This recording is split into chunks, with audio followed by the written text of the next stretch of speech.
Hi everybody, I'm Ellen and welcome to my kitchen. Today's recipe is beef stew. And more specific, it's island beef stew. It's a recipe that I think if you're from the islands, we tend to have it a lot. We usually go to grandma's house or auntie's house and we usually have it. So there's so many variations of beef stew, but this one is more Hawaiian beef stew or island beef stew. So I hope you guys like it, and let's get started.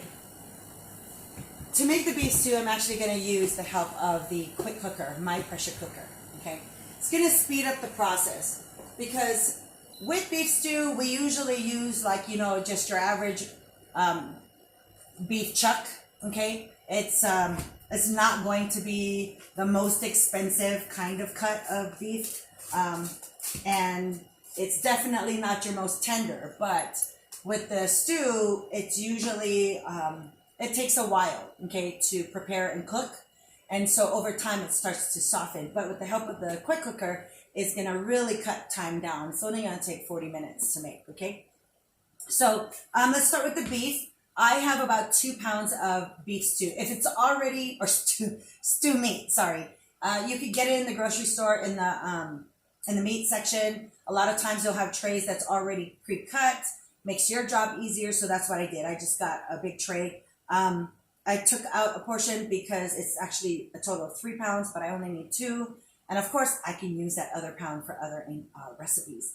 So I have this right here. I'm gonna grab my bowl because what I'm gonna do is I'm gonna coat the beef in some flour. Okay, so I got my quick cooker set in. Before I start, make sure you got the 2-point checklist done so that it's already set and ready to pressurize. So the button, press it so that it is flush with the handle, and then make sure the steam valve is faced the right direction. The chef's hat is facing the button. Okay, once this is done, you can set it to the side. Always do that first because it, prevents you from forgetting to do it. All right, so I'm going to turn the dial, set it to sear, and I'm going to start it. It's going to get hot a little bit. It's kind of acting like a frying pan so that I can brown the stew meat before I actually get with the entire stew itself. Okay, so I'm going to add, and don't worry about the recipe as well. The recipe will be posted. And here we go. So this is about a quarter cup of flour, and all I'm doing is I'm just going to coat the stew meat here. Coating the stew meat in the flour allows a nice crust when you go ahead and sear it. It's going to come a little bit crispy, and it'll bring out the flavor too. Okay, so because what happens is when you coat it with the flour, it forms a really nice thick crust on the outside, and then it holds the juices on the inside, which is really nice. Okay, so I'm just going to mix this up a little bit and then set it to the side while I add some oil to it and bring the inner pot here up to a nice temperature. Okay, so this is coating very nicely. Plus, this flour is going to help thicken the sauce, even though towards the end we'll create a slurry, so we can definitely make sure that the gravy is nice and thick. Okay. All right, so this is nicely coated. I'm going to set it to the side.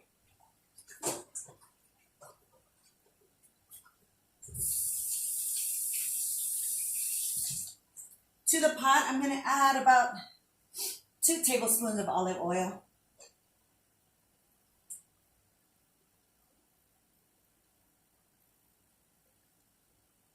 While it starts to come up to temperature here, I'm going to start prepping on some other things, okay? So some things that I'll need for the stew, I'm going to add some potatoes. Now, some people always wonder, well, what's the difference between, Hawaiian island beef stew compared to the mainland stew? There's just a few things, but For the most part, island stew is considered to be just a little bit on the sweeter side and definitely on the heartier, thicker side when we talk about the gravy. Another thing, let's see. We tend to use like red sauce, so like a tomato. It's like a tomato puree. It's the texture is between tomato paste and tomato sauce. Okay, so it's a little bit thicker than tomato sauce, but it's much more liquidy than the tomato paste. So tomato puree is probably your best bet. But mainland stew doesn't typically use tomatoes at all. And if they do, it's just very little, but we use it in ours. Let's see. Okay. I'm just peeling the potatoes. Some stews, they don't peel them. They just cut them up and then they put it in their stew. But for our stew, we definitely peel the potatoes. Okay. This is definitely a good task for you to pass on to somebody else to do, especially if you're making for a lot of people. Now, the recipe that I am sending over to you with this video, it's kind of I don't know, it's like a combination of a couple of recipes. Some of it came from my mom, and some of it came from, aunties. And so basically what I did was I took it apart and combined a bunch of things together. So, and it ends up really, really yummy. Okay, let me get rid of the peelings here. Okay. All right, where is my knife? Huh.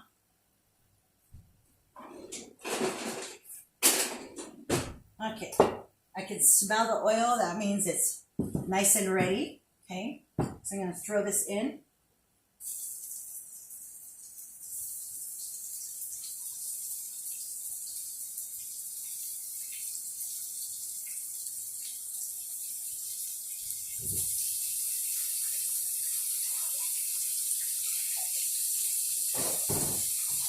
If you guys have a quick cooker or a pressure cooker at home and you're not using it, you guys need to take it out.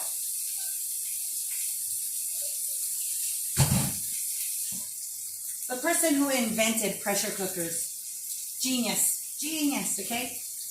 I'm gonna let this sit. Don't mess with it. Just let it go. Be patient because it's gonna take a little bit of time to brown and you don't wanna rush it, okay? Plus, there's so many other things that you need to do to prep before it actually needs to be thrown in. All right, so for my potatoes, I'm just gonna cut it into cubes. You don't have to be perfect with your cuts, okay? Chunks are okay. That's what you kind of, you want to go for that look because at the end, it's going to be nice and soft. It's going to be fork tender. And that's what you want, okay? So you don't have to worry about it not being even or whatever. You're just kind of breaking it down a little bit. It helps with the cooking process. Okay.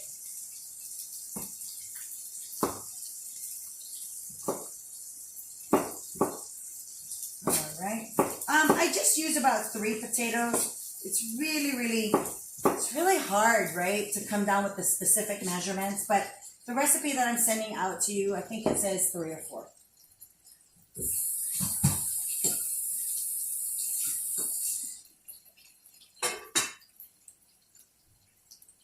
All right, potatoes are done. Onions, I'm going to do the same thing with onions. I'm just going to cut it into chunks. That's why I love making stew. You don't have to be so careful about the way you cut things because it's all going to combine nicely.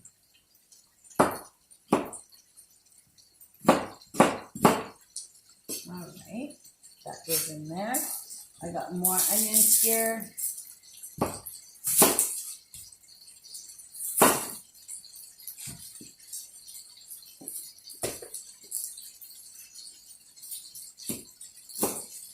Okay, I could tell just by the smell of the stew, it's really smelling so nicely. And I'm gonna get my tongs so I can kind of give it a nice mix.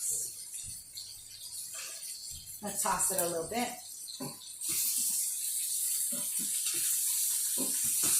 Oh, smells so good.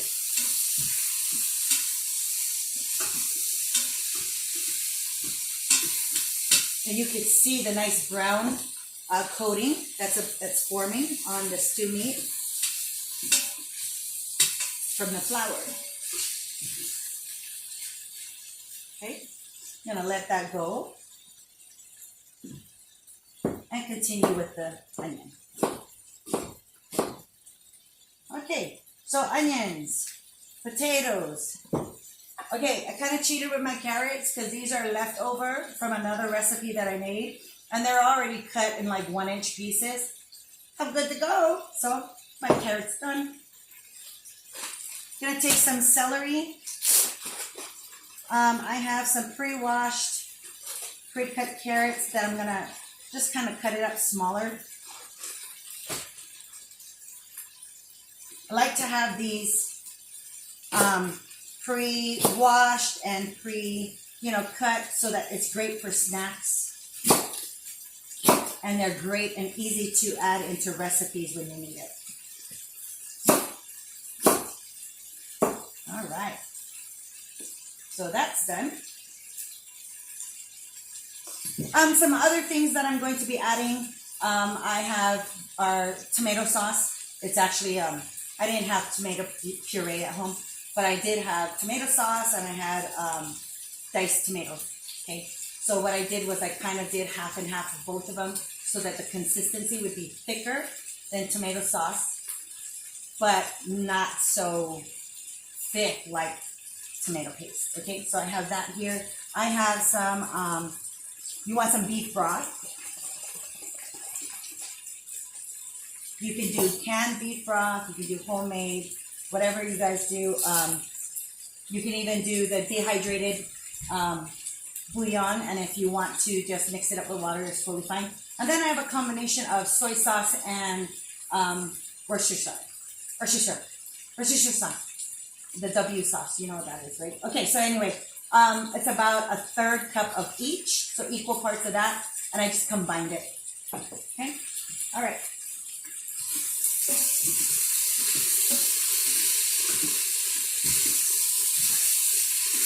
And then, of course, you need salt and pepper.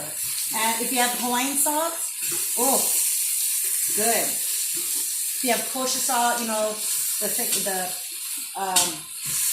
the bigger bits of salt, that's great. Coarse salt, Himalayan salt, whatever you got. People ask me all the time, what is that Hawaiian salt? It literally is salt from our ocean. Just like Himalayan salt. Comes from the Himalayan mountains, okay? So, where does table salt come from? Your table! No, just kidding. Okay. All right, this is so nice, guys. We're ready. Okay, so I'm going to cancel this because the sear process is done. I'm ready to now add all the ingredients together, okay? All right, so I'm just going to take all of this here, dump it in. Don't forget your carrots, okay? All right, so let's see what we got here. I got broth. You only need about 2 cups. I have a total of 3 here because I'm going to save a cup for my slurry at the end. Let's see. Perfect. Save this much for later. I have the tomato sauce and diced tomato mixture here. There's some on the side here because it only requires like a cup worth, and I put a little bit more than that, which is fine, but any more would be too much. Okay, here is salt and the W sauce, the Worcestershire sauce. Okay, all right. That is everything. I'm gonna just kind of like mix it up a little bit.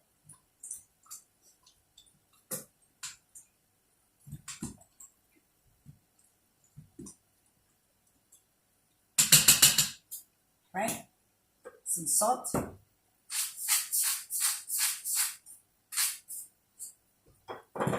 pepper. That's it. Look at that. Okay? You're going to take your lid, put it on, seal it. What I'm going to do now is turn the dial. I'm going to turn it all the way to stew and chili. Okay? So keep going until the LED light displays on the stew and chili. It defaults at 40 minutes. I'm going to leave it at 40 minutes. Hit start. That's it. Forget about it. Don't even worry about it. You go on and move on to something different. This is going to come to pressure. Usually takes about 5 minutes or so. And then the 40 minutes will display and then it'll start to count down.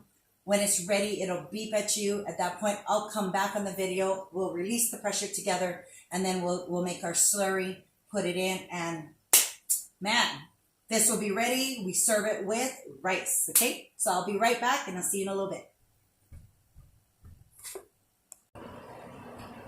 Hi everybody, we're back. And the quick cooker is finished. I'm gonna press the button, manually release the steam, and it's gonna take about 2 or so minutes. When it's ready, the tab will actually drop down and we can open it up. So while we wait, we are going to make a very quick slurry. And a slurry is when you mix, in this case we are mixing broth and some flour. You want to kind of mix it really, really fast. And so what this is going to do is going to thicken our stew, the gravy, okay? I have about a 1/4 cup of flour and about a cup of broth, okay? So it's really, really important that you mix it up really, really quick and you mix it before adding it to your recipe, because you don't want to add it separate or else it'll clump up, okay? All right. All right, so the button dropped and now it's ready to open. So we're just gonna twist the lid open, take it out, set it to the side. Let's see what's going on over here. Oh yeah, it's looking really good here. Okay. All right, so I'm gonna add my slurry.